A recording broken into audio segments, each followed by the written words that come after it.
All right, trust me, you guys are going to love this video today. We're still in Tier 4. We're pushing our way through Tier 4. It's been a long journey. We're about 2/3 of the way through the project. This is Tier 4, Part 4, and we're talking about some cards some of you guys may not be intimately familiar with. I know I started learning a lot more when I looked at some of these cards that I'd never really honestly given much attention to or done much research on. These are the types of cards that as you're watching the video, you are legitimately going to be able to go into eBay and search and find these cards and put them in your collection. They're not going to be price prohibitive. They're not going to be so scarce you can't find them. These cards are right in your sweet spot, especially if you're a new Jordan collector or somebody who's looking to get into collecting 1990s Jordan cards. So check it out. You're going to like this one.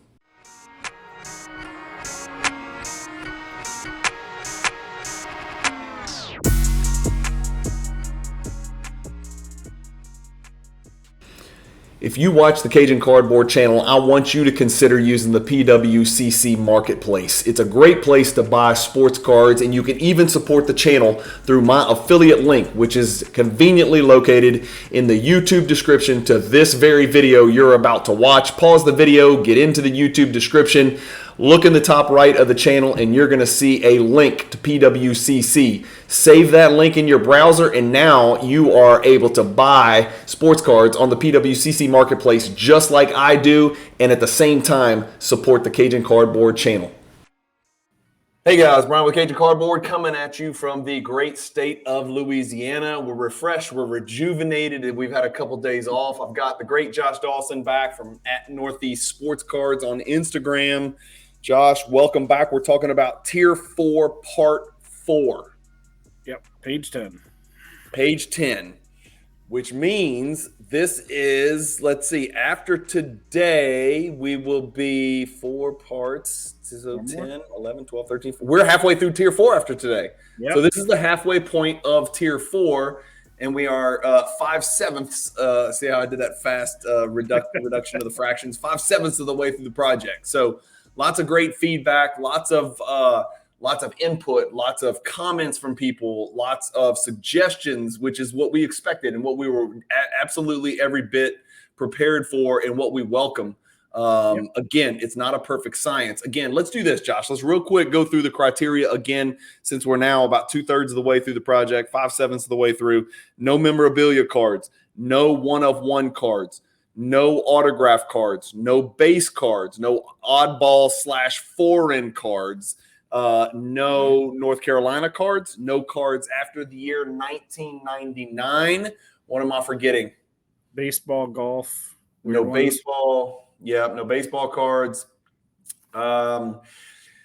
That's it. I think that's it. So no exquisite cards. And again, look, we're not excluding them because they're not awesome and great and collectible and sought after and in demand and valuable. We're just excluding them because if we don't exclude them, we would be doing this for an entire year. And then some people are watching saying, yeah, we wish you would do it for the entire year. And you and I are thinking, well, our brain's about to explode right now. And we're only doing a very small portion of what Michael Jordan has out there to be collected. All right, let's get going, man. Let's get our screen share up. I've got our picture for this week. It's always going to be 27 cards. I've got them on your screen, zooming in. This week, I'll show you what I own. So I own. This is a good one for me. It just so happened that I've got a good stretch of these. The yellow X's are gem mint condition, PSA 10 or BGS 9.5. The white X's are non-gem mint, but I do have them. If you don't see an X, I don't have it at all. I'm only missing 4, which is pretty impressive. And to be honest with you, 3 of them I don't think are really all that expensive. The NBA Stars Atomic Refractor would probably be, a pretty comfortable 4-figure card. I would think probably 2 or 3 grand, especially if you want it in a gym condition. It's probably a pretty pricey little card. But that's what I've got looking at on my screen. The question everybody wants to know, as always, is, Josh, what do you have and in what grade as far as these 27? I have all of these. I have all of them in 10s except for 1 9. The Fusion. Yeah. Nailed it. I knew there's only 2 10s. So even in the 9, it's only a pop 5. Yeah. So it's a tough card to grade. That's my one sneaky off the radar Jordan card that I have stacked. I've got 4 PSA 8 members only. because they're just so rare. I just felt like they weren't priced appropriately. And we'll talk about it. We'll talk about it when we get there. It's one of the very few Jordan cards that I've literally stacked. Like I've literally just stacked copy upon copy. I don't do that very often because I'd rather go get a card that I don't have. That's just the way I collect. And by the way, before we get started, and we're going to talk through all 27 cards like we always do, I just want to give a little pushback right now. Okay. We've got some mutual friends and they are, look, we live in a country where it's Lakers, Celtics, it's Yankees, Red Sox, it's Democrats, Republicans, it's NFL versus NBA. It's I can't imagine how many lines have been drawn in our country. It used to be North and South. We got through all that. Consolidation, anti-consolidation. The hell with it, dude. I am not into consolidating. I'm just not. And I just want to go out here and proudly say I am looking to buy many of the cards that I do not have that we look at every week on this MJ Hierarchy project. And I know you feel the same way as me because you've got them all as well. And you've had, Josh, I think we looked at the first page and you had, I can't remember how many you had, 7 or 8 or 12 or whatever. You're missing some cards just like I am on tier 1. I'm talking about. You've had ample opportunity to, package 10 to 15 or maybe 20 to 30 cards to pick up those tier 1 grails, and you have let that opportunity pass you by, as have I. Still would. Yeah. Still would. I would not change one bit. If anything, I'll be quite honest with you, talking through this project and going from episode to episode has only buffered and substantiated my position that I am not looking to reduce the quantity of Jordan cards in my collection. I will consolidate. And what I mean by that is I will take non-Jordan cards and I will move them in exchange for a big Jordan card that I do not have. If you want to call that consolidation, hell, I'm all for it. I'm all for consolidation. Yeah. But I am not in the business of, taking the 23 cards that I have that are pictured on this screen and trading it for one grail. I'm just not. I don't know. I think that's a collector mentality, though, Brian. I think at the end of the day, true collectors that really collect, like they want to collect, and they're not in it to flip it and make money on it or whatever else. They're gonna want to own more than one or two big Jordan cards, right? I think they may flip flop. Do you remember the Office episode where Jan wants Michael to get the vasectomy and he gets it and then he reverses it and then he gets it and then he reverses it? Flip, snip, snap, snip, snap, snip.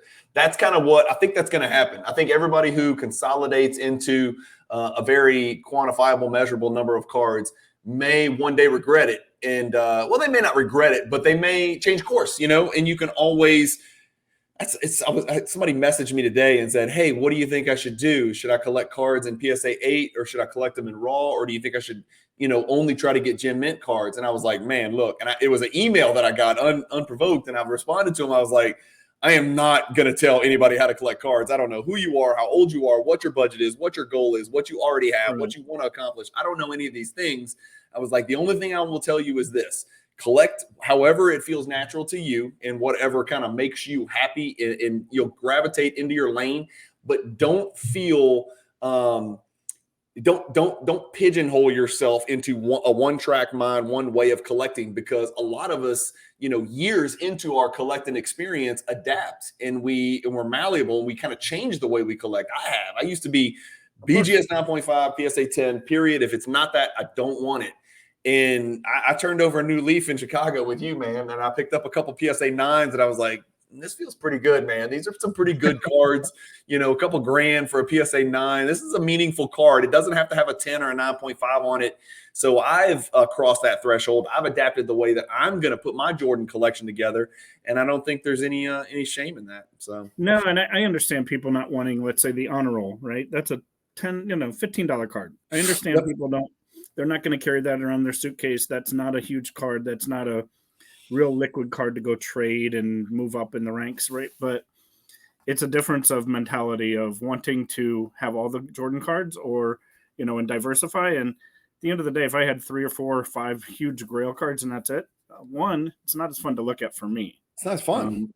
And number 2, yes, it's maybe more recession proof, but for me, when things go up or down or left or right, I'd rather have 5,000 different assets than. It's called diversification, baby. Yeah. I love it. I'm with you. Yeah. So I'm with You you. know, I'm with you. that's just again a collector's mentality. I think at the end of the day, and that's something that I've always, and we both collect outside of Michael Jordan. I Of mean, course. obviously our Of focus course. is Michael Jordan, but when you see something shiny over there of a player you like, it's still going to be attractive, right? So Sure it that's is. the difference, because you're not looking to, make money on that card. You're That's looking it. to add That's it to your it. PC. And look, for both of us, all paths lead back to Jordan. I get that, but Yeah. we're gonna have spent the better part of 2 months talking nonstop about Michael Jordan cards, and working our way through it and buying cards and picking up pieces and completing our own little cake. You might have a different project hierarchy than me, or maybe slightly different. And if you kind of burn out, that's okay. That doesn't mean you're doing something wrong. Go buy some Damian Lillard cards. You're going to go pick up some Griffey 90s shiny stuff. You may pick up some ultra modern stuff. I may go buy some Shaqs, add to my Shaq PC, and then guess what? 60 days later, it's gonna be a while since I bought a Jordan card. Maybe I'll go look at the Mod Squad that I didn't have, or the stat liners that I don't have, or whatever. And then we may go back. And that's the beauty of collecting, is if you burn out, don't burn out on the hobby, just burn out on that particular set chase or that particular player PC. Go do something else. Go open a new pathway. Go buy some hockey cards. Go get into Pokemon, or go get into whatever. I'm not gonna say stamps or tickets because that's a hot topic, right? But and then come back later, right? Refresh, rejuvenate, let your mind decompress, then come back to your Jordan stuff. So, Right. My biggest pickup at the National was a baseball card. was it really? What was it? What was it? Just out of curiosity. Frank Thomas Ruby. Okay, that's right. You showed it. You showed it off the group. Yeah, that's right. We got a lot of Frank Thomas collectors in that group, and of course, being in Chicago, what better place to pick up a Frank? All right, we've talked for 10 minutes, and these things are. I'm long-winded. You're long-winded. These go forever. Let's get cranking. Ultra abilities. You know what? That's what I forgot to pull up. Hang on. Let me get this straight. Let me go in here. I forgot to pull up the pack odds. Kind of important. We're finally done with that, I think. Finally. Yeah, slightly important. All right, let's go to here. Let's go to 150. You can tell I'm flying by the seat of my pants today, man. I had a crazy busy day today. We've got this. Let me go here. Boom. Insert. All right. I got our pack odds pulled up. Here we go. Screen share. We're good. All right. First card, 1997 Ultra Abilities Starter. That is card number 1. It's a 1 in 80 pack odds in Series 1. It's right there. Remember, we talked about this is one of those mini inserts that comes in a series, like so many others that we've mentioned. There's the starter, there's the all-star, and then there's the superstar. This is the base version, right? This is the original. This is not the middle. This is the original. Yeah, the small one, the baby of the bunch. The baby of the bunch, but this is one where it doesn't all fit. It's not a one for all type scenario. We've shown the other two. I think the highest one was in tier 2. Yeah. And then tier 3, and now tier 4. So, it's still a good looking card. You know what I like about this card is the color match. Everything's red and white. And the ultra abilities does still shine. If you can see that there. So it still has that reflective ultra abilities like the other ones do. It's not see-through. It's not die cut. It's not as sexy as the other ones maybe, but it's a good looking card, and I like the whole uniform match and the colors in the card. Josh, the black and white stripe stuff at the top, between his shot window, is that like a director's cut? Yes. Is it? Yep, Okay, I couldn't tell if it was that or like construction zone or something. I couldn't tell what was going on. It's a director's cut board. Yep. Yeah. Okay. That's it. The starters. We won't take too much time on that one. We'll keep cranking. The next card on our list here. Let me move this pack odds over here because that's the way I do it. The next one's 1997. Again, we're back to the year 1997. Topps clutch time. Pack odds go up pretty significantly on this one. 9 times as rare as the starter that we just looked at. This is the clutch time. It is number CT1, 1 in 720 pack odds. That's it right there. And I think this one. Does it have a coating? Does this have a coating? Yeah. It's almost like metallic looking. So it's surprising. The pack odds on this one surprised me. It's kind of like metal looking, right? And because it's coming out of basic tops. Yeah. Obviously the pack odds are going to be higher because it's a larger, bigger set. But it kind of looks like the clutch time is made out of little dots at the top, almost like lights. It kind of looks like the now showing font, Josh. You know, it's like dotted, like gold dotted like that. Yep. So I like it. It's a neat card. Didn't realize it was as rare as it is in terms of pulling Jordan specifically, considering its basic tops, Yeah. But nice looking card. Nothing crazy on the back. Again, 2 images of Jordan. Nice looking card. I don't think it's too expensive. Very affordable and a good looking card for the money. Everybody who's watching is going to have to make their own calculated decision, based on their budget, based on their collecting experience and the breadth of their collection as to what is and isn't, high pack odds. We were having a conversation before we got on here with some of our Jordan collector friends about what is a grail. And, we're trying to attribute a number to that. And somebody's like, well, I don't think it's a value. I don't think a value dictates what a grail is. And then somebody's like, well, it's 25,000, and I was like, well, if it's 25,000, there's thousands of grails, and the word grail itself would lead one to indicate that it is very special, very unique, very difficult to obtain. And if there's thousands of something out there, then it's not that difficult to obtain. It might be difficult to obtain for the average person with an average salary, but that doesn't mean it's it's hard to put a number on it. So pack odds the same way. I think 720 to me sounds bananas. Like if it's 1 in 720 tops packs, that's a buttload of boxes that I would have to open. That's what, 20 boxes, right? 20 boxes, 36 packs in a box, maybe. Yeah. I'm guessing. I don't know what 97 was, but let's say 36 times 20 is 720. And then who's to say you're going to pull a Gem Mint 10? In fact, I'm to say you're probably not, so right. It's in the eye of the beholder. What pack odds are high? What pack odds are low? We know if it gets into the 4 figures, that's pretty tough and that's pretty important. Some of the cards we saw in tier 1 and tier 2, you're talking about 5-figure pack odds. You could open every box that you could possibly put your hands on in the year 2023 and never pull the Jordan, right? Let alone pull it in a high grade. So I think 720 makes a card pretty damn relevant. It makes it pretty tough to put your fingers on, So next card on the list, we've got the top 10, and it is from 1995 Hoops, and it is a 1 in 120 pack odds, so about 6 times as easy to pick up as the clutch time right next to it. It's a horizontal card right here. This one's got an interesting background. Oh, yeah. This one's got an interesting background, Josh. There it is, the Hoops top 10 right there from 1995. This is one of those cards, PSA 7, PSA 8, or raw, really cheap card. PSA 10, stuff starts to get expensive, man. And people want the best of the best. I don't think it's crazy in a 10. I like it's almost like lava. It's just kind of a funky background. There's nothing shown in it that you can make out. Yeah. So it looks almost like pink, like the surface of a pool, but like pink. Yeah, like pink and purple. It's all pink and purple. I like the fact that it says 10 inside the word top 10. Yeah, sure. It's shiny. Mm-hmm. So it's got that shine to it. The pink kind of goes throughout the whole card, even the back. So you kind of goes the other direction here, but yeah, I like this card.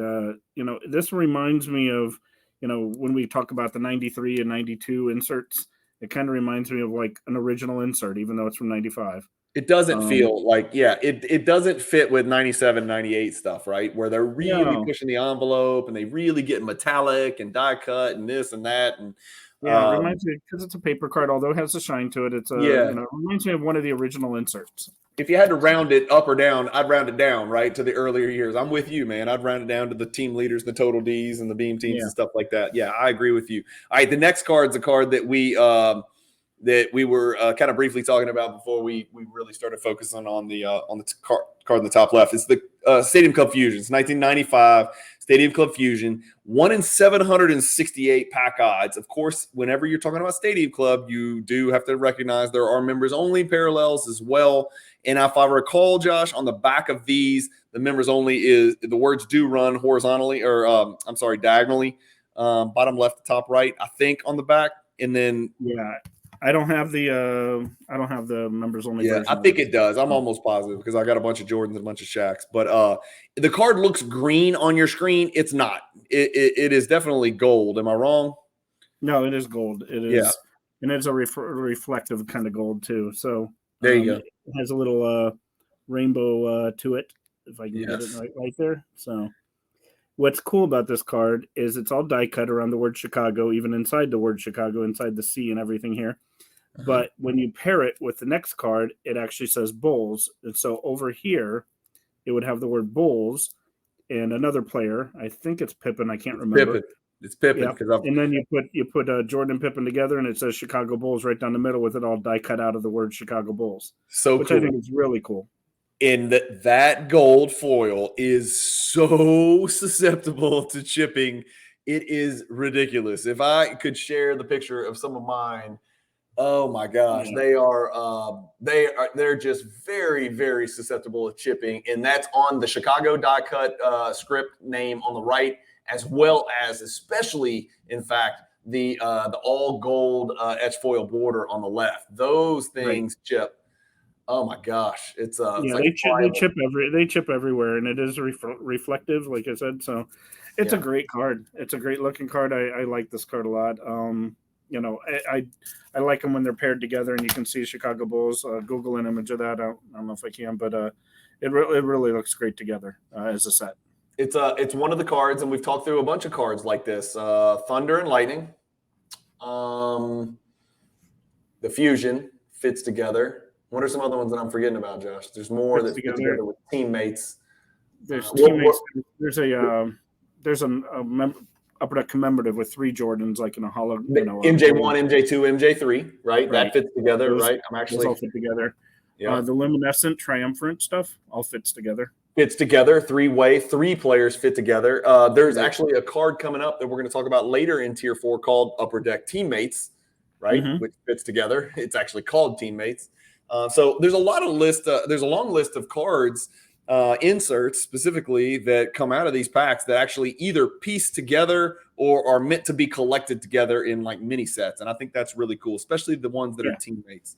So that's cool. And then, of course, you've also got the East-West and some of the mystery finest refractors, which are front back, and then you got the Class X, atomic refractor and refractor front back and the base. Lots of cool ways to collect cards of the 90s where you can get like a 2-for-1 deal or something like that.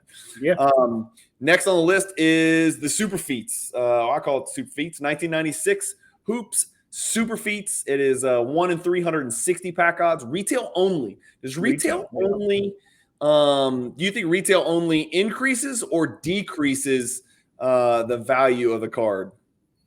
I think it cuts both ways. It does, and the reason, I'll give you my 2 cents here. Retail is more abundant, but I think fewer people kept a lot of the retail stuff, so people ripped more hobby.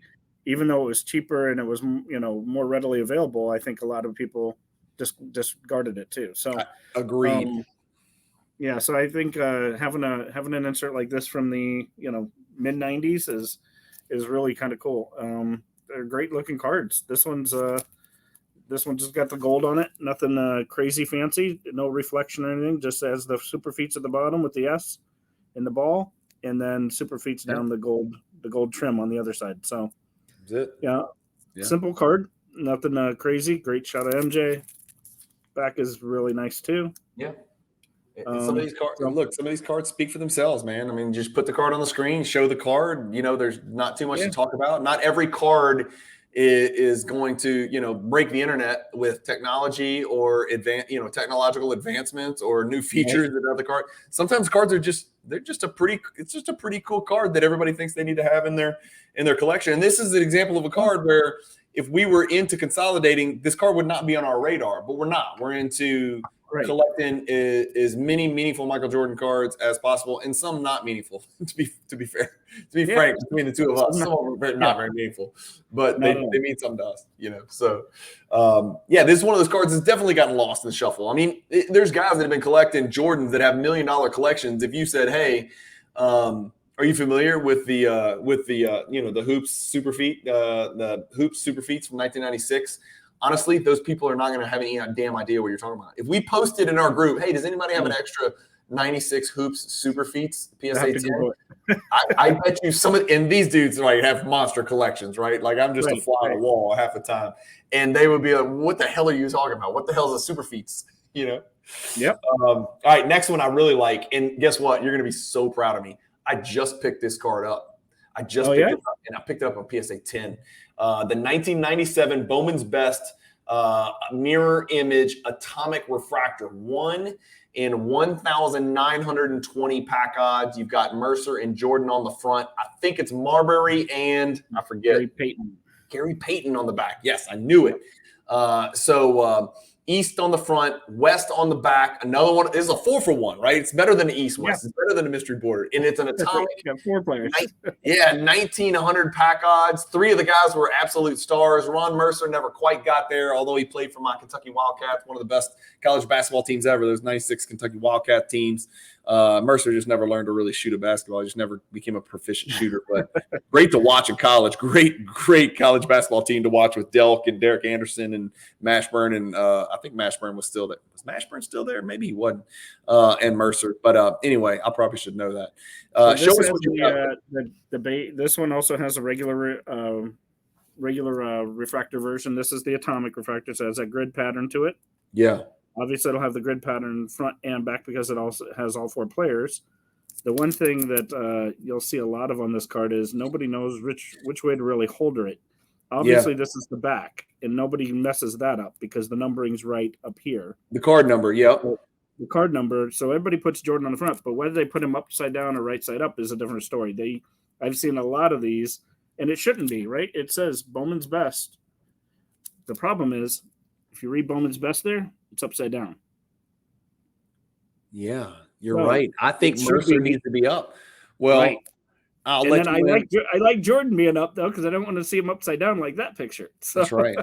And look, I'll let you in. Correct way, but I'll let the viewers in on a secret. I've ripped most of our images from Trading Card Database, and the way Josh's card is slabbed does not match the way Trading Card Database has the card. And I'm assuming they've probably got it because that's the direction that Bowman's best is facing. There's no question. You're right. Front and back is a no-brainer because of the card number. But I would assume that they would not want the logo Bowman's best upside down. So but I would also assume that anybody with a brain would know that nobody's going to want Jordan facing upside down with Ron Mercer facing up. You don't choose Ron freaking Mercer over Jordan, but it looks like that's what they did. We're about to get to another card that has 2 players on it. We're like going from one dual, 2-for-1. We got a fusion card over here. We got a quad card.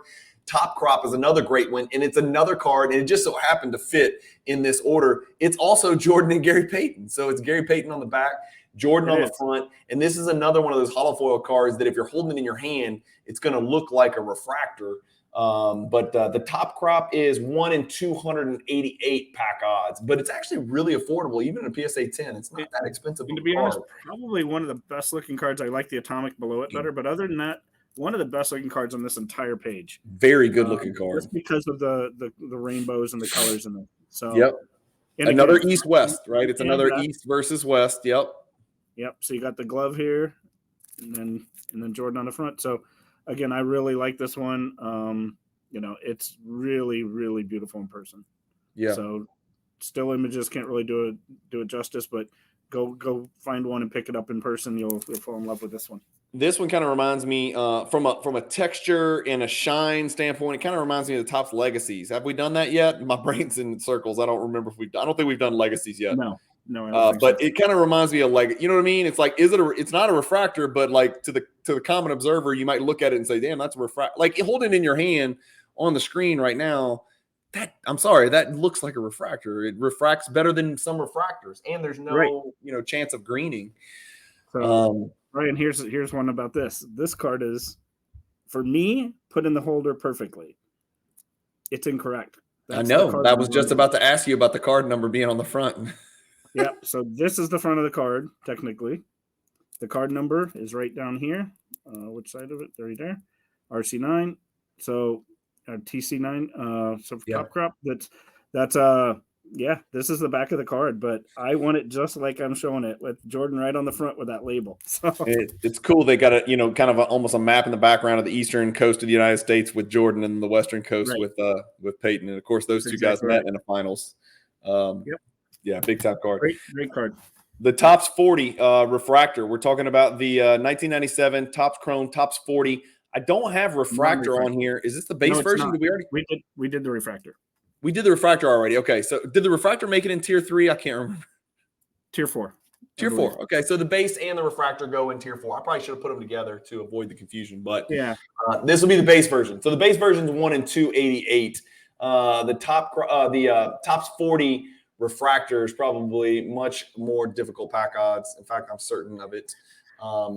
Show us. We did the refractor with the big leaves, all shiny and everything. You can't see that in this one nearly as much. To make, this one's a little bit complicated only because they make a regular Topps version of this card too, and a refractor version of Topps. Then you got the chrome, and the big way to tell is just right up here. It says Topps Chrome. Yeah. So if you don't see Topps Chrome there, it's the basic Topps, also called Topps 40, and it looks almost identical. So it doesn't have as much shine on the actual card, like it's not as metally. Yeah. But it doesn't look as metal or shiny, but the Topps base version is gonna distract a lot of people and confuse. And this one falls under the all for one rule. And the reason I created the all for one rule is because there's already two of them, right? We've got the refractor and the base. If I didn't create the all for one rule, then we'd have four of them. We'd have a Topps Chrome and a Topps refractor. We'd have a Topps Chrome base and a Topps base. And that's just too much. We don't have that much space. We've already had to eliminate some cards that we really wanted to put into the project that didn't make it in. And so for that reason, we had to use the all for one rule. And then there's another one that we just looked at that I think, the atomic mirror image we just looked at. Again, just a refresher. If you saw the atomic, Josh showed you the atomic. This picture's the atomic. You're not going to see the regular refractor as well, but you might see the mirror image base. So you may see atomic refractor and base, but you won't see atomic refractor and base, just to save space and to conserve. Next is the Boss. Is the 1997 Z-Force Boss. We've seen the Super Boss, which is a much higher pack odds card. The Boss is a 1 in 120 pack odds for Z-Force. It's the card up here in the top right corner. The difference between the Boss is twofold. Number one, it's lighter. It's a lighter shade of wood. It's almost like yellow fence, like everybody in Louisiana has. They use that brand yellow fence. And it also doesn't have the word super emblazoned or embossed on top of the word Boss in the top right corner. Yeah, right over the ball, right over the SS of Boss. It had the word super in silver. Right. This one does not. It's still embossed. This card is still embossed. It looks really nice. Much, much easier to get, even in high grade than maybe the Super Boss. But again, very embossed. You can see the embossing coming through the card there. Really nice card. I mean, and this is the base version. You could pick these up raw for under $10 probably. Oh, no doubt. Now, look, I'm not crazy, right? The Super Boss is darker. Yeah, the Super Boss is darker. Yeah. It has the embossing over here with Super. I think the Z is a little bit different as well. But yeah, darker shade of wood. All right, that's it for row one. That's a wrap. Let's move on to row two. Another all for one rule, one for all rule. The 1992 Topps Gold. I just chose this particular image. It's got Cliff Robinson, Terry Porter. I can't see the white dude for the Bulls on this image, but it's probably Paxson in the background. And I guess that's Danny Ainge, but I can't see it because it's just not the greatest image. But this is the 1990, one of many 1992 Topps Golds. So this represents all the Topps Golds. If you want to know how many there are, real easy. You go into the PSA Pop Report. In fact, why don't you show it while I go into the PSA Pop Report and I'll figure out how many there are from 1992 Topps. The only way to really differentiate that this is gold is at the bottom here, where it says. It has his name, Michael Jordan and Bulls. It's all in gold. The Bulls might be in gold, but the Michael Jordan there with the gold bar across the bottom, that's the reason you know it's a gold card. Yeah. And that's going to be true for all of them, actually. Funny enough, I need this in a Shaq. I need this exact Shaq card in the gold with the gold bar at the bottom. I got it. I know you did. Okay, well, maybe that's a trade. Maybe that's the trade we can do for the aforementioned card that you showed me off screen. We'll get it done. Yep. Yeah, we'll figure it out. But yeah, this is all these gold cards. They vary, and I don't know if they all have the same pack odds. I don't believe so, but this is number 141. You can see on the ball there. Yep. All of them are different numbers, and they look very different from one another. I think card number 3 might be a little bit tougher. It looks like significantly fewer are graded and significantly fewer 10s, like about 1/3 as many 10s. There's 1/4 as many as 205. 141 is the card that we just showed, right? That's kind of that's 141. The base card, right? That's the gold parallel of the true base. And so, I know another one's like a 50-point club, I think, or something like that. There's 4 of them. The card number 3, card number 115, 141, and 205. That's what the PSA Pop Report shows. Again, don't forget. I don't remember if we've done this yet or not, or Yeah, I think we did. The Topps Archives Gold is a card that I did not include in this because it's from a totally different set, right? The Topps Archive set is separate and distinct from the 1992 Topps set. So I did not include that under the all-for-one rule. So that one actually does show up in the project separately. But yeah, just so everybody sees, this is the number 3. There it is. Again, it has that gold bar at the bottom. Yep. But it says highlight across the top. It's a very different looking card. But again, same gold bar across the bottom. Same, so you'll know it's a gold version. So, yep, that's the tougher of the 4, I guess. Okay, moving on from the Topps Gold, the 92 Topps Gold, we got the Star Power. This was part of the series, right? We showed the Star Power Supreme, big card. Very big card, susceptible to chipping in the top left on the die cut portion. We showed the Star Power Plus, the green version, also die cut in the middle. And this is the baby. This is the base. Just like we showed the Ultrability Starter is the baby of the family, the Star Power is the baby of the family here. I still think this is a good-looking card. Every time I see the star, number 23 down there, I think of Super Mario Brothers with the damn invincibility star bouncing around. I don't know why. That's what I see, when I look at that card, but that's just probably a factor of my age. But this one's got the atoms in the background. So enough of a similarity to those two other cards that it belongs to the same family. The only difference is this is cut out. This purple part right up here above the star is cut out on both the Plus and the Supreme. Supreme. Yeah. So, yeah, this is the base version. It's all purple. Really nice looking card, though. I like the look of this card too, for what it is. And again, very inexpensive. We're getting into relatively cheaper cards. This is why a lot of people want to trade up and consolidate because they don't want to carry this around in a case. For me, I'm happy to carry this around in the case. Put it away. It's a good looking card. Yeah. It doesn't matter that it's $100 or less than that's kind of the point. I want to have all 3 versions because I want to see how they look together. So exactly. Thank you. That's what Instagram is for. Like, I don't want to take a picture of a Star Power Supreme, a Star Power Plus, and then nothing. There's no way my brain will not accept that, right? That is an incomplete sequence, does not compute, will not work, user error. So you got to have all 3 if you're going to have the family. It's like that card is a 1 in 80 pack odds. So absolutely an attainable card. And especially like you mentioned, if you don't need it in the PSA 10, you can go out and knock out a massive chunk of tier 4 if you just want to pick it up in PSA 7 or 8 or raw. The card next to it that we're about to talk about, we've talked about the big brother to this card, and it's the Soaring Stars insert. Yep. We talked earlier about the Soaring Stars High Flying, which is a much tougher pack odds. This is only a 1 in 40 pack odds, so really easy insert to snag. Really it's better. I think it looks better. It's not better. It looks better than the High Flying Parallel, in my opinion, because I like the contrast between the red uniforms and the bright red outline on Soaring Stars with the light, bright sky blue in the background. The Soaring Stars High Flying, Josh, has got some black lettering with the red outline, and it's also a much darker, almost denim color to the clouds in the background. Yeah, it's a much darker. This is the bright clouds. Just bright. Yeah, really light colored. Good looking card. Again, I kind of would say that we're color match, but I like the letters are red and white, kind of matching his jersey and everything. Yeah. So, and Kobe's got a great looking Soaring Stars card. Like, if you guys collect Kobe, a lot of the people that are watching collect Kobe or KG or Ray Allen or Vince Carter or Grant Hill or Sharif Abdul-Rahim or David Robinson or Elijah Wan. I can go down the list, man. Reggie Miller, Iverson, Duncan, Kobe. If you collect Kobe, go check out the Kobe Soaring Stars. Really cheap, and it's a really good looking card. Same exact type of card, same exact background, just big time badass card.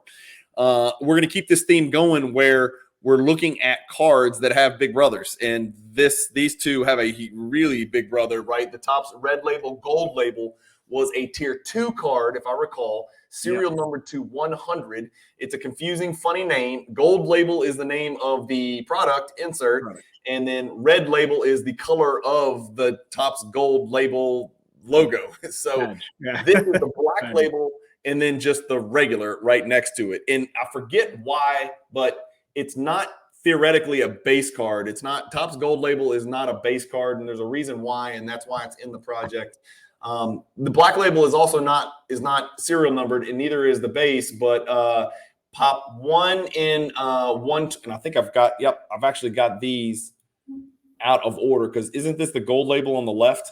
I think it is. I can't really tell. No, that's black. If you look at the That's what I mean. look at Isn't this the black on the left? Yes. Yeah. I need to fix our spreadsheet because I think on my No, spreadsheet. I see that. Yeah. Yeah, I think I got black should be above. Yeah, I got they're inverted. I need to fix that up. The black label's the rare one. It's pop one. I mean, it's a pack odds of 1 in 960 in Series 2, and the gold label is 1 in 120 pack odds in Series 2. So these were actually inserts in a product. Correct me if I'm wrong. I always thought Topps gold label, like you go buy a box of Topps gold label, but I think I'm wrong on that. In fact, why don't you show them off while I pull this up to make sure I'm not an idiot? Like I said, the base one is gold label, and it literally has the label in gold, and that's the easiest way to tell it's a gold label. The black label, much harder to tell, but the label is actually in black. It says gold label, but it's actually in black. And then the red label that we showed before, this badge would just be in red. The writing that says gold label would be in red right there. So that's kind of the hierarchy. It's gold is the base, black the next highest, and then red is the most expensive and hardest. None of them are die cut. They all look very, very similar. Other than that, they're not really very different. The backs are also, I believe, almost identical. They don't differentiate between black and red or anything on the backside. These remind me of Flair Showcase. Just the sheet, the thickness of the card, the quality, the gloss, the images on the card. It really does. And I've got it pulled up. I knew I wasn't crazy. This is it. It's a 10-card insert set, all labeled GL1 through GL10. Only one imposter in here, Antoine Walker. And of course, Jordan is card number 1 right there. That's it. Yep. That's the card we're talking about. Getting back to our next card is going to be the little. I say this is kind of the little brother. This is the 1996 metal platinum portraits, not to be confused with the monster, which is 1997 metal universe platinum portraits, which is nutso pack odds, really, really tough pack odds. And I don't recall what they are offhand, but you can scroll up. And when you get your poster in the mail, if you, are one of the people that gets a poster delivered to them in the mail, you're going to have all these pack odds on the back. We are going to have to double check them to make sure we're right. But the metal platinum portraits from 1996 is still pretty tough pack odds. It's 1 in 960 packs. This is what the card looks like right here. It's horizontal. It's going to look a lot different, Josh, in your hands than it does on a 2D image. So show us what you got. So just as a reminder, the 97 is the one with all the holes in it where you can see through the card, and it's almost like dimpled and cut out. Pinhole die cut is what I think we call it. Yeah. This is not die cut. This looks like a metal printing plate is what it looks like. Yeah, it does. It looks like a metal printing plate, and it looks all etched into the card. Really nice looking card. It has the gold at the bottom. Everything else is silver all the way through the card. So it looks really nice. Almost the same image on the back. A little bit different image, but big head of Jordan there. All black on the back. Again, mentioning that because of the chipping and just the grading. The grading gets harder when you have the dark borders. But this is a fun card. I remember in school just kind of doing an art class, etchings and stuff like this. So imagine one of these was actually done up for the mocking, and I think it's really cool.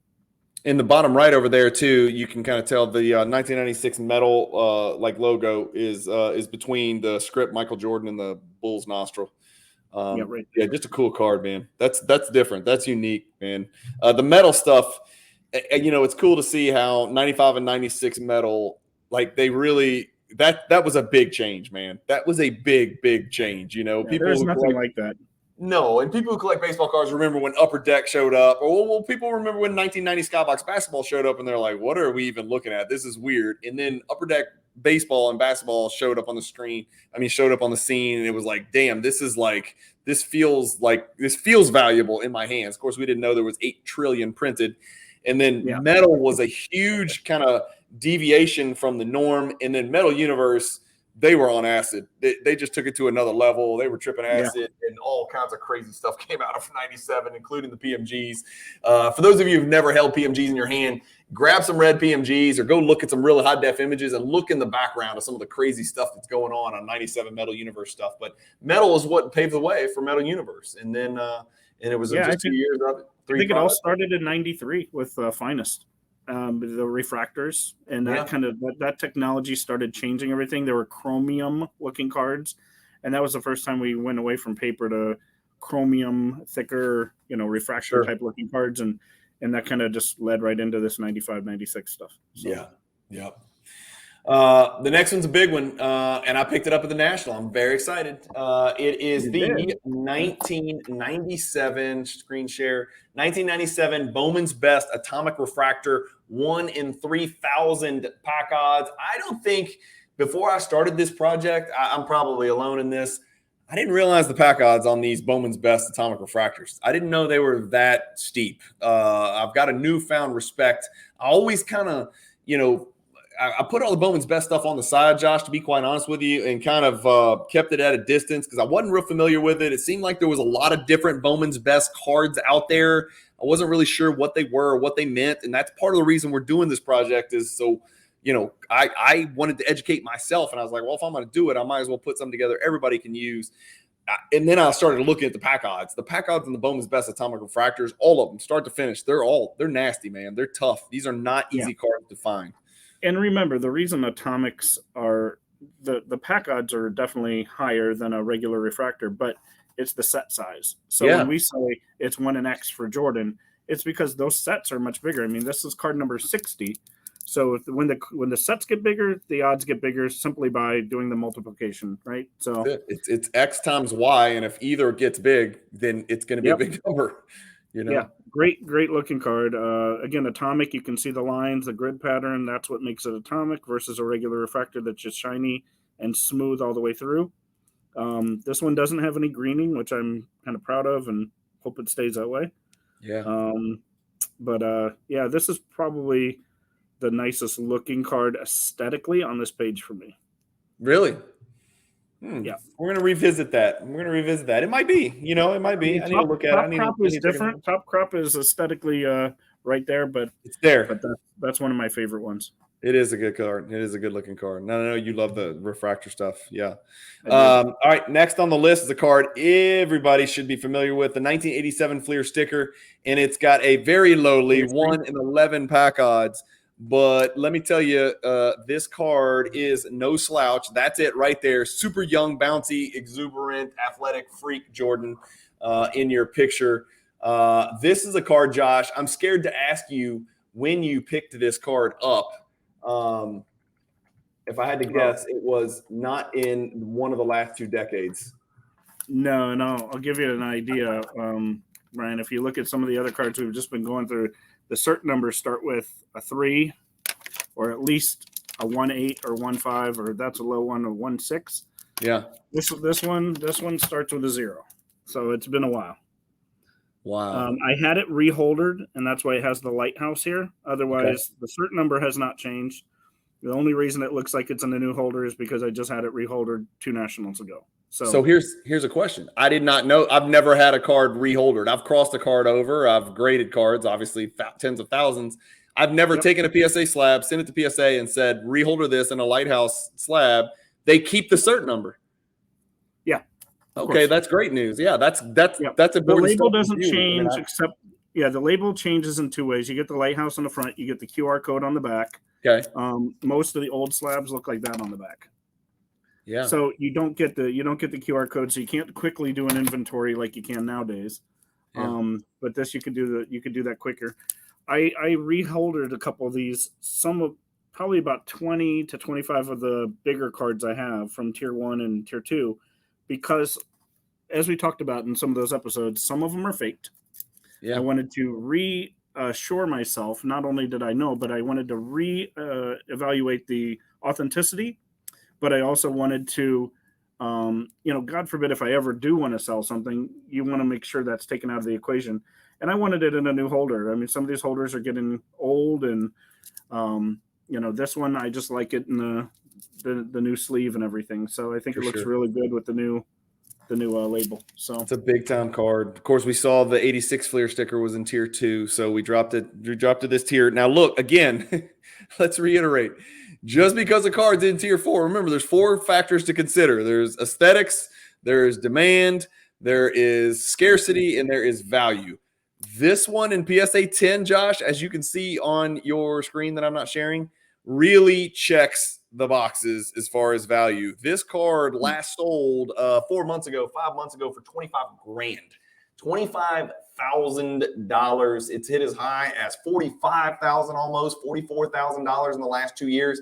It's a pop 24. So I guess a lot of people who may be new to the Jordan market are looking at the screen saying, wait, you just told us there's one in every 11 packs. You're telling me I could pull a card that's worth $25,000 just by opening, one box? I'll get 3 of these things. Well, yes, technically, yes.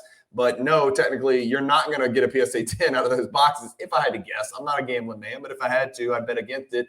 0.25% gem rate for PSA, 0.31% gem rate for Beckett. You're talking about a card that's been graded over 12,000 times. There's a combined 32 gems in the world between these two, and no gems for SGC for whoever's graded. Look at the price difference between an 8 and a 10. Let's go look at it. And that's right the there, beauty. just right on your screen. I mean, just look at what you just showed.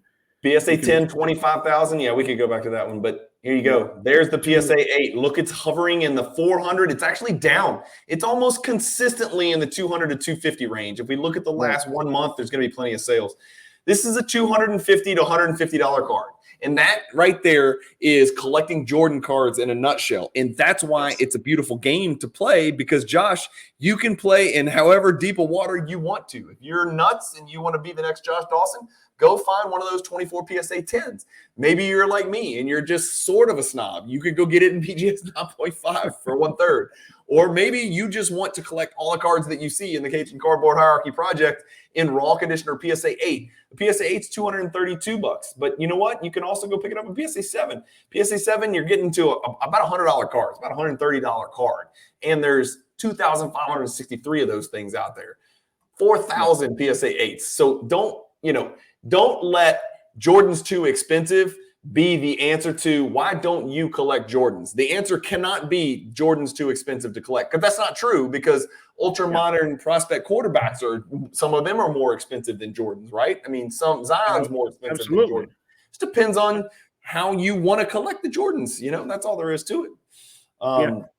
Great sticker, man. Great sticker. Mod Squad. I didn't even know this. I don't know anything about this card. Didn't know it existed. Didn't know anything about it. You showed me the card, and I put the card in the project, to be quite honest with you. I'm 100% ignorant when it comes to this card. I know nothing about it. Looks like Jordan playing golf with a green background. Yeah. I don't think the card looks all that great. It's a 1 in 288 pack odds from 1998 Skybox Premium. Tell me about it. Show it to us. Prove to us so everybody doesn't. Yeah, so people don't think we're breaking the rules here. It does show him playing golf. It came out of a basketball product. Yeah. So this came out of Skybox Premium. It did not come out of a golf product or anything, or that's what we said we're going to exclude baseball and golf and things. This is a basketball insert. It just happens to have him, playing golf. Has that kind of funky 70s background. It is kind of metallic looking, kind of metal looking. I actually like the back of this card better than the front. There's the back. Yeah. I like the vertical. I like the red jersey on the green. I just kind of like the look of the back a little bit better. And I think even the background kind of pops a little bit with that red jersey. So under the radar card for sure, man. With all the great. You don't see it often. It's like I said, metallic. I don't think it's hard to find. What are the pack odds for this guy? A 1 in 288. Okay, so it's not super low, but it's not incredibly hard to find. I mean, look, of all the cards of all the amazing inserts out there for Skybox Premium, this is not at the top of the list, and I think that may be kind of part of the reason why it's kind of been forgotten. Man, it's just not right there at the top of the list. I don't know what else to say. Row 3, let's move on. Profiles. We don't need to take too long on profiles. Most people are going to be familiar with this. This is a great little Jordan starter card. It's got a little bit higher pack odds than I thought. If I'm not crazy, Josh, this is one of those one for all deals. I think there's a Topps and a Topps Chrome profiles. Is there not? There is. Yes. Okay. This is the regular Topps profile. Yeah, there you go. Regular Topps profile, bottom left, right there. Josh has got it on screen. 1 in 120 pack odds, higher than I thought. I thought it was easier. It's a great looking card in person. Again, I'm a sucker for this kind of this color and the shine and everything else, but has that really nice pattern to it. Really reflects nicely in person. I like this card, even the borders. So look, the people are going to be asking you, like, why is David Robinson on the card? Why does it say David Robinson if it's a Michael Jordan card? And I think if you flip it over, I think it's a deal where David Robinson kind of gives his 2 cents on Michael Jordan. And it's kind of from the mouth of David Robinson. It's almost like a narrative quote from David Robinson discussing David Michael Robinson's Jordan. insight. Yep. There you go. Yeah. So cool card. Yep. Yeah, very cool. Bound for Glory is our next card. It's right next to the Topps profiles down here in the bottom left. This is another card, very refractor-like, holofoil, not a true refractor. 1997, again from the Topps product, 1 in 540 pack odds, so about 4.5 times as rare as the profiles that we just looked at. It does come from hobby boxes. That's it right there. It's got a little bit of competitive advantage to the background. It's just a shinier version of competitive advantage, and it's not die cut. And it's I might retract my my aesthetic statement because this one it's checks in the mix. Boxes. Yes. Yeah. This one checks the boxes on aesthetics. So I like the black jersey. I like the this really shines really well. Even on camera, it doesn't shine as well as it does in hand. So yeah, this is beautiful. I wish it would have die cut out the sides, right down here, just around the columns. But this is a great looking card, and again, really affordable for what it is. Yeah, big time card there. We're gonna blitz through this next one, Josh. It's the the base. honor roll. It's the honor roll base. We talked about the honor roll atomic refractor and the honor roll refractor. Wait, there's an honor roll atomic refractor too, right? Yeah. We did the atomic, the regular refractor, and this is the base. And this is the base. On the front, Hakeem on the back. That's it. We've been through this one a couple times, so this is the last version of this, the baby version. Josh, it's base, but it's 1 in 480. That is not your, that's not Soaring Stars, which is 1 in 40 or whatever. Like this is still 1 in 480 pack odds. You got to open multiple boxes to pull that base, honor roll. Insert card. Centering still the issue on the base, just like it is with atomic refractor and the refractor. And you can always tell with that black border portion at the top. Those things, even on the picture on my screen. How does yours look? Is it perfect? It's pretty close. Damn, you're pretty dang good. Yeah, you can tell down here on where the meet the black lines too. If it's centered or not. Back is not as good. I don't think it's as still good. Not bad, Josh. Center, left to right. It's still better than the one that we got on our screen. The next two, Josh, I got 2 more. These are siblings, the Supreme Courts, right? Yep. Really easy to attain cards. Pack odds 1 in 121, pack odds 1 in 110, both from Hoops. The 1993 on the left, the 1992 on the right. I really like the one on the left. The one on the right just seems really chintzy to me. It seems really collector's choice-ish, it just seems really cheap. The one on the left has got a little bit better feel to it. I feel like a little bit more was put into it. The one on the right looks like a card from the 80s, that got printed 800 trillion times. 1 year later, they figured it out, right? So yeah. I actually this is kind of a fun memory card for me because I probably pulled 10 of these. I opened so much 93 Skybox at the time, or Hoops in this case. I opened up a ton of 93. That's when I was really starting to collect Michael Jordan and really starting to get into basketball. So this is kind of just a more sentimental type of card for me. So I really like this one.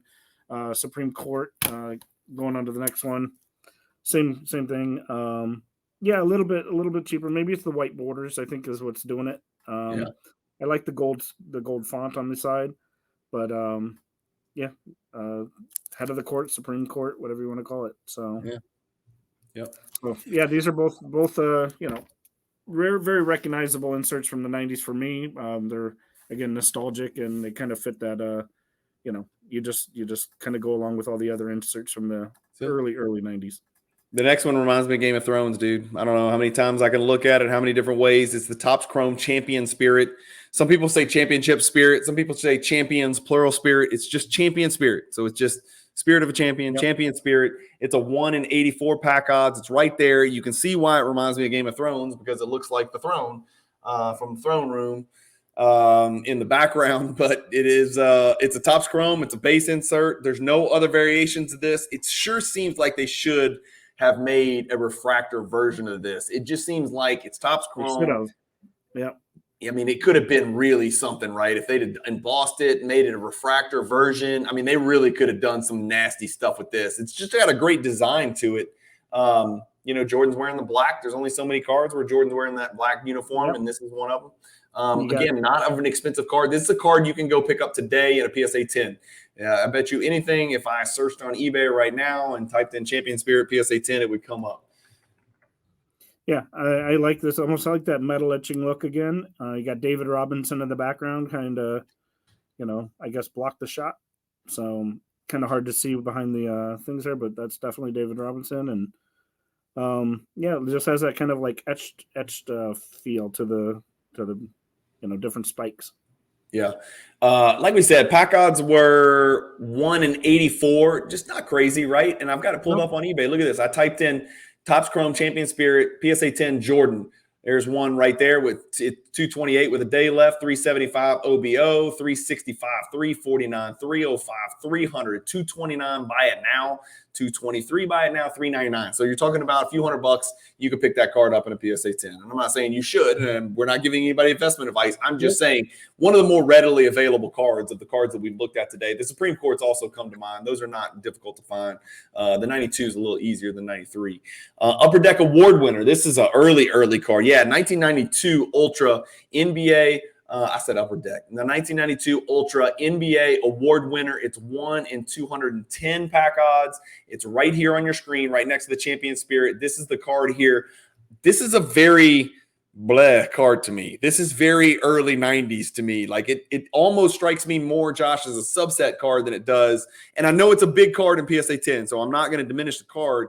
But just the look of the card, Josh, to me, I think subset card, it doesn't strike me as a true insert, but I know it's pretty big in PSA 10. It just is a regular photo with all the people in the background, no borders, no nothing, right? It's just the bottom's a little bit shiny with the word award winner NBA, NBA award winner, Michael Jordan at the bottom there. Not the sexiest card for sure, but it's a fun card. It kind of just checks that old 90s box like the other ones. Like I said, it's just when I see this card, I immediately know what it is because I've seen it for so long. Yeah. So. Here, look, I've got it pulled up. I just wanted to show people. Also very affordable, man. I've got it pulled up based on date sold, working backwards. This card sold a month ago for $185 in PSA 10. So it's selling almost like it is a subset card, right? 185, 199, 168, 165, 162. That's kind of how much a high-end product Jordan PSA 10 base card sells for. So insert card, no doubt. It's an insert set. But kind of a base card price. Next is the let's see, let me get you on here. The NBA Star. I don't ever know what to call this product. I've seen it called Topps NBA Star Finest. I've seen it called just NBA Stars. I've seen it called Topps Stars. I don't know what the hell you even call this. It's down here. It says NBA Topps Stars. Let's get to the bottom of it so I don't sound like an idiot. I've got it listed as 1996 Topps Stars Atomic Refractor, card number 124. And are you sitting down for this? The pack odds are 1 in 14,400, Josh. This goes back to your theory that it's not a theory, it's a logical conclusion. The bigger the group that the pack odds apply to, the bigger the number, the multiplicative number is going to be. Yep. 14,400 is pretty freaking serious pack odds. Talk to me. Yeah. So this, I think in our title, we should add the word NBA because it's definitely Topps NBA Stars. Okay. Sometimes I see it with the finest, sometimes I don't. That's I guess up to interpretation. This is the Atomic. What you can't see on the flat image are all these stars in the bottom. So let me see if I can get it in the light too. Do you see these stars in the card? See, I never picked up on that. There's stars going out throughout the card. So there are almost like embossed stars. It's kind of hard to see, but in a kind of a diagonal pattern there. So then, of course, you add the atomic feel to it, the atomic refractor. This is a really good looking card. So here's the deal. I've got it pulled up. I've got it pulled up. It's the 1996 top stars. So no NBA, no finest. And then when you get to the atomic refractors, that's where the word finest comes in. So it's 1996 top stars, finest atomic refractor. And now remember, finest atomic, right? Yeah, finest atomic. So the parallel itself is called finest. The set is called 1996 top stars. The parallel sets themselves are finest atomic refractors, finest refractors. And then there's a members only, which I had no idea because it's not Stadium Club. So who the hell knew that? That's news to me. The atomic refractors are miserable. 1 in 96 multiplied by the whole damn set. The finest refractors, not the atomic, but just the regular refractors, about 1/5. About 1/5 is hard to find. 1 in 20 pack odds, 1 in 24 retail packs. But again, you're still multiplying it by the big ass set, so you're getting to a big number either way. There's a couple of those. There's number 124. I think there's number 74. Is there only maybe 2 in that set? There may be more. I think there's 24, 74. I'm not sure. I know there's 74 for sure. And then I think it's 74 and 124 or something like that. Yeah. Somebody else has to do that research and help us out in the comments below so we don't bog down the video. We're at the 104 mark, but we're going to do this, man. We're going to push through. Another 2 for 1. What a great way to end, right? Another 2 for 1 card, another Jordan and Pippen card. It's a Scottie and Michael head-to-head down here in the bottom right. 1996 hoops, head-to-head. 1 in 240 pack odds. Pretty cool background there. I'm not sure why it's blue and red like that. It just is. Show me something in person that I can't tell from this 2D image. I've got this card in a PSA 10. Just good looking card. In person? What's that? Have you seen this one in person? I have not seen it in person. Mine got shipped straight to the vault. Sad face emoji. I guess the good news is it's better looking than you think because the Scottie and Michael at the bottom are completely bedazzled, and they're really nice. Of course they are. So it's completely bedazzled and really that diamond look to it. It says head to head with the number 2 in the middle, right in the middle of them. Scottie and Michael at the bottom. Yeah. Otherwise, it's a flat image. It's a paper card other than that. But it almost looks kind of like a wrestling belt. It does. I was about to say, it looks like a heavyweight boxing or a wrestling belt for sure. I like it. Right. So the back has the top is Scottie and the bottom is Jordan. I hope they fix their rift. If Pippen would just shut up, if it would just continue to do it. Pippen did what he was told during his playing years, and it worked out pretty damn well for him, right? And I know he had a contract issue, but he had a pretty good career. And I think a lot of it had to do with Michael Jeffrey Jordan. If he would just shut his mouth and stop saying stupid stuff, he's like saying one dumb thing after another. I wish Scottie would just be quiet. This is nice in person, especially with that little effect at the bottom. I think it's better looking than it might show in a 2D. Yeah, that's cool, man. Well, that's a wrap. Let's go back and look at it and see if there's anything. We like to ask questions at the end of this. I think the oddest card on here is going to be your Mod Squad card, right? Because it's just got Jordan in his slacks playing golf, and so it doesn't kind of fit with the others. The easiest card to pull is the 87 sticker, but it also is one of the most valuable cards. In fact, it's the most valuable card probably on this, I think, in PSA 10, right? Would it be? Yes, it is. Yeah, I think it is, Josh. I don't think anything's even remotely close to. I was going to say, buy a good shot too. Yeah. There's a lot of little brothers to big brothers in this, and there's a lot of dual athlete potential with the mirror image in the top crop and the fusion, and then the head-to-head in the bottom right, and then the honor roll with Jordan and Olajuwon as well. So a couple of options in here. This is an interesting page. Could you can't make the argument that the 87 Fleer sticker belongs in tier 3 because aesthetically it's not special in my opinion.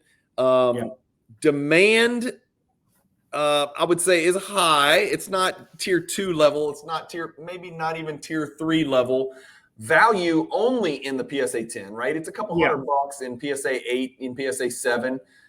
So that's not really the answer. In fact, if you compare it value-wise next to the card next to it, the Atomic Refractor, it's significantly more affordable than the Atomic Refractor if they're both in PSA 8. It's not even close, right? And that can be said for a lot of the other Atomics on this screen as well. Anything stand out to you on this screen? What card would you consider is a tier 3 possibility? What could be made an argument to pushing it to tier 3 in your opinion? I wouldn't say the mirror image Atomic Refractor has a chance, but I would say both of the other two do. A, because of pack odds, B, because of value, C, because they're atomic refractors, which look good. 3 out of 4. They check 3 out of 4. The only criteria those atomic refractors don't really check, in my opinion, is demand. Again, do I demand it? Yeah. Does Josh Dawson demand it? Of course. But will the average person watching this, if this gets 2,000 views, how many of those 2,000 people were waiting just when am I going to see my 1996 Top Stars atomic refractor? Where the hell is it? You know what I'm saying? Like it doesn't check that demand box to me. Yeah, I can't make an argument for any other card on this screen to be tier 3 other than those two atomic refractors. I'm completely with you. Yeah, I think even the black label doesn't belong in tier 3. Nope. That the fusion doesn't belong in tier 3, although it's a great only die cut on the page and one of the best looking ones here too. Fusion misses for one reason and one reason only: demand. And it's not just in demand; it's just completely unknown. And I don't get it. I just think it's the coolest looking card. But it's just he's in the pinstripes, he's dunking. It's a 2-piece. It's gold foil. It's everything, man. It's got a members only parallel. It's die cut. It's intricately die cut in script. It's condition sensitive. I think the fusion, in my world, the fusion would, from a priority standpoint of what I want to put in my collection, it is in my tier 3, as far as what I want to put in my collection. But I tried to take a very objective approach to this. And when I use the criteria demand in quotes, it wasn't what do I demand? It was what is most in demand by most collectors. And I did my best. That's a guess, right? Of course, it's very subjective, but it's not personal demand, I assure you, or a lot of cards would be in different tiers if it was just personal. So Cool. I like it. It's a wrap, man. That was a good episode. An hour and 10 minutes in the book. Josh, we've seen some Jordan prices that are on the move. We've seen some very interesting sales. A lot of those sales we've personally confirmed have been paid.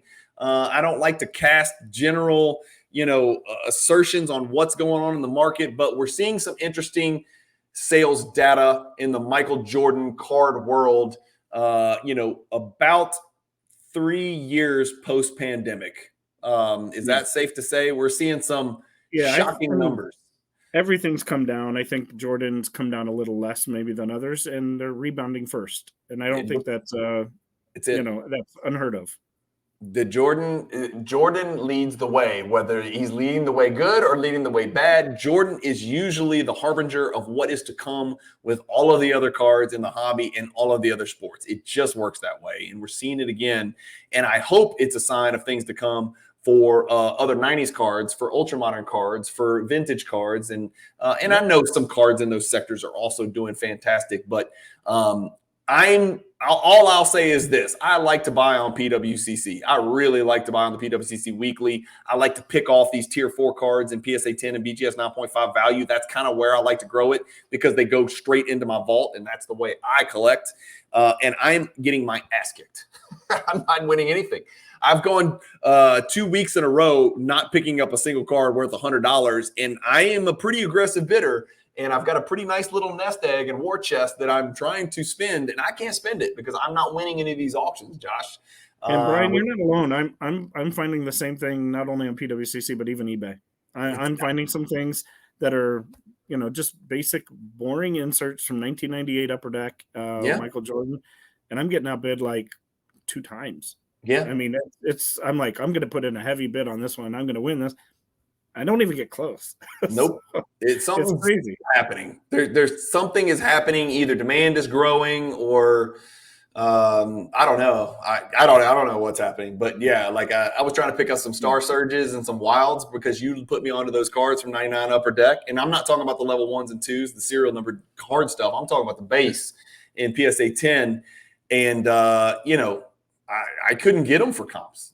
I was trying and I couldn't get them for comps. And these were buy now best offer, so I'm always looking for auctions because that's, a better indicator of what the fair market value is. But anyway, great episode. Lots of atomics, lots of shiny stuff, lots of affordable cards that you guys that were watching can go out and pick up. This was Tier 4, Part 4, page 10. We've got 4 pages left. Some of you guys have been asking about the poster board, the project. It is going to happen. It is going to be about 30 to 45 days away. I'm still noticing some discrepancies. Like today, I've got to reverse the pack odds or the listing for the black label and the gold label because they don't match the picture. And then I noticed another pack odds that I want to just double check on that did not seem right to me. So I'm going to go double check on that one as well. But those will be out in 30 to 45 days. I will put out a video where I talk about it. I'll show what it looks like. We'll make it available, and then we'll worry about the details about how I can get it out to everybody around the country and around the world, whoever wants to get a copy of it. We've got to figure that out. Keep the PayPal donations coming in. It's really helping. We're probably I've probably got about $500 like contributed towards the production of these poster boards, and we need around $3,000. We've got some time. We got 30 days. I have faith in you guys. I think you guys will. I don't want to say do the right thing. That sounds really entitled, but either way, I'm going to do it. I would really just like to do it for free if that's at all possible. So any help you can give, if you go into the YouTube description in the top right, there's a PayPal link. Throw some bucks that way. And actually, Josh, today for the first time ever, I've never done this because I don't chase clicks.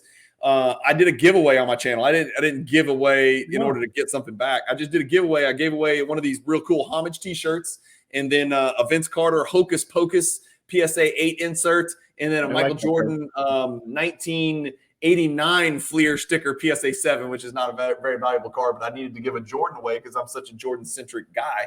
And we spun a little wheel, and I did a nice free little giveaway for anybody who's contributed to the channel through that PayPal donation link. And it was a fun little time. So that video will come out next week as well. Awesome. That's it, guys. That's it for Tier 4, Part 4. Stay tuned. Hit the bell icon for notifications so you won't know when the next one comes out. These are usually coming out maybe a day or two apart, and we're going to push our way through the project. And we've got some more special guests coming. Of course, Josh will be here for the final 4 episodes, and then Josh and I are going to do a grand finale at the end where we second guess ourselves after reading all the comments and maybe talk about some stuff that would change in Cajun Cardboard Hierarchy 2.0 project. We'll see if something would have changed. And that's it for this episode. Thank you guys for watching. Josh, thanks for joining as always, brother. Keep collecting. Stay positive in the hobby, and peace.